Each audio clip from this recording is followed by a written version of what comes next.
साहब, आज प्रेस बुलाने का क्या मकसद रहा है? आज जो प्रेस से संबंधित कुछ इस पार्लियामेंट के अंदर माननीय प्रधानमंत्री जी ने किसानों के संरक्षण के लिए, किसानों की उपज से संबंधित उसको ठीक दाम देने के लिए कुल मिला के जो 3 विधेयक पास हुए उनमें 2 विधेयक जो किसान के हित में है, उस संदर्भ में भी आपको जानकारी देने के लिए आज की प्रेस वार्ता रखी है। आपको बताना चाहता हूं कि जब प्रधानमंत्री जी ने शपथ ली थी, माननीय मोदी जी ने 2014 में, तो ये बात कही थी पहली लाइन में कि हमारी सरकार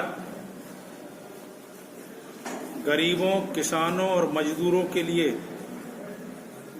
पूरी तरह समर्पित रहेगी।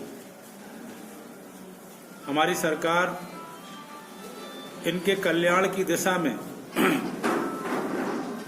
ईमानदारी से इनके विकास के लिए काम करेगी।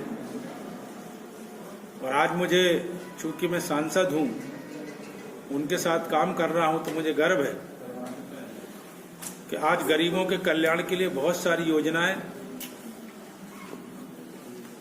शौचालय से लेकर के बीमा से लेकर के मकान तक, और मजदूरों के लिए, मजदूरों के कल्याण के लिए बहुत सारे संशोधन, कई कानून बनाने का काम माननीय प्रधानमंत्री जी ने किया है। 2 साल पहले संसद के अंदर उन्होंने कहा था कि किसान की आमदनी दोगुनी हो, क्योंकि जब तक किसान मजबूत नहीं होगा तब तक देश मजबूत नहीं होगा। और ये कृषि प्रधान देश है, इसलिए किसान हर हालत में कैसे मजबूत हो, उसकी उपज के दोगुने लाभ कैसे मिले, और उस दृष्टि से जो संसद में अभी नए कानून बने हैं उनमें निश्चित रूप से किसानों का हित और किसानों के कल्याण के लिए बहुत सारे उसमें प्रावधान सुनिश्चित किए गए हैं। पहली बात तो ये कि उसमें जो एमएसपी को लेकर के जिस तरह से विरोधी हल्ला कर रहे हैं, मैं कहना चाहता हूं कि केवल हरियाणा और पंजाब में, विशेष रूप से पंजाब में, अब कुछ लोग विरोध कर रहे हैं, जो बड़े बड़े 2-2 हजार 5-5 हजार एकड़ वाले किसान हैं, कुछ लोग।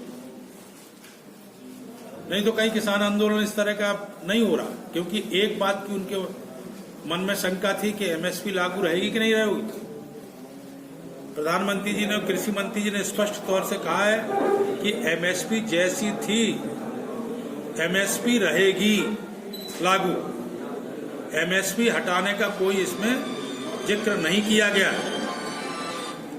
और आपको जानकारी में, स्वामीनाथन आयोग जब बना अटल जी की सरकार, उसके बाद मनमोहन जी आए, लेकिन 2004 में से लेकर 2006 में स्वामीनाथन ने अपनी रिपोर्ट पेश कर दी, लेकिन उसके बाद 2014 तक यूपीए की सरकार रही, किसी ने भी स्वामीनाथन की रिपोर्ट को लागू नहीं किया।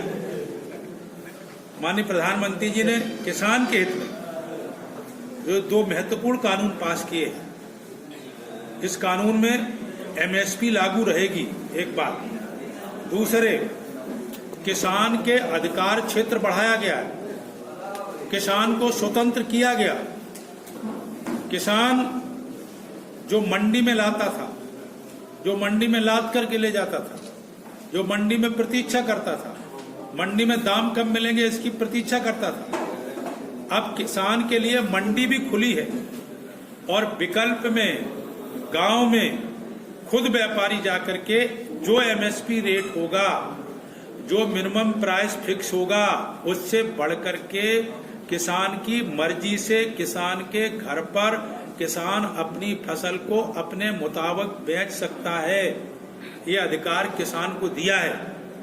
किसान पर कोई टैक्स नहीं लगेगा, किसान किराया भाड़ा नहीं लगेगा, और इसमें सुनिश्चित किया गया है कि 3 दिन में भुगतान होगा उसके किसान के खाते में, या 3 दिन में पैसा पहुंचेगा, और 3 दिन में नहीं पहुंचता है तो उसके खिलाफ एक्शन होगा। और इसके अलावा कोई समस्या आती है तो 1 महीना में एसडीएम उसका निराकरण करेगा। 1 महीना सुनिश्चित किया गया। इसके अलावा पूरे देश भर में 10,000 किसानों के समूह बनाए जाए, जो किसान समूह 4-5 मिलकर के एक समूह बनकर के उसको खरीदारी कर सकता है गांव में, वो समूह भी इस खरीदारी का काम करेंगे। तीसरी बात, जो यहाँ फसल के बारे में, जो अनुबंध की फसल है, जो कॉन्ट्रैक्ट फार्मिंग की बात हो रही है, उसमें भी किसान को यह अधिकार दिया गया है कि किसान अपने स्वेच्छा से अनुबंध पर अपनी फसल को केवल फसल को दे सकता है, और फसल पर अपने जो उसकी उत्पादन उसके जमीन में है उसके आधार पर वो अपना वहाँ अनुबंध पर उसको फसल को पहले से सुनिश्चित कर सकता है, उसके दाम ले सकता है। तो ये उसकी मर्जी पर है। कुल मिलाकर के जो किसान भटकता था मंडी में, कहीं पेमेंट को लेकर कुछ, इन सब से मुक्त होगा। उसको एमएसपी लागू रहेगी, उसको 3 दिन में भुगतान होगा, पूरी तरह स्वतंत्र होगा कि वो कहीं भी अपनी फसल का सेल कर सकता है। वो किसानों से संबंधित थी, वो आपको बताइए। आपके मन में कोई बात हो तो बताइए। सर, आज फसल धान की फसल मंडी में आवक शुरू हो गई है, इसके बावजूद खरीदा नहीं जा रहा है धान। 1100 रुपए में खरीदा जा रहा है, और जो मूल रेट, जो गवर्नमेंट का रेट है, उस पर नहीं खरीदा जा रहा है। किसान परेशान है। मुझे आज जानकारी अभी एक गांव में चौपाल में मिली थी। मैं आज जिलाधिकारी से अभी बात करूंगा, और पूरे जिले में इस तरह की व्यवस्था सुनिश्चित कराएंगे कि जो सरकार ने एमएसपी फिक्स कर रखी है उससे कम कोई व्यापारी ना खरीदे, और जो खरीदे उनके खिलाफ एक्शन। Thank you.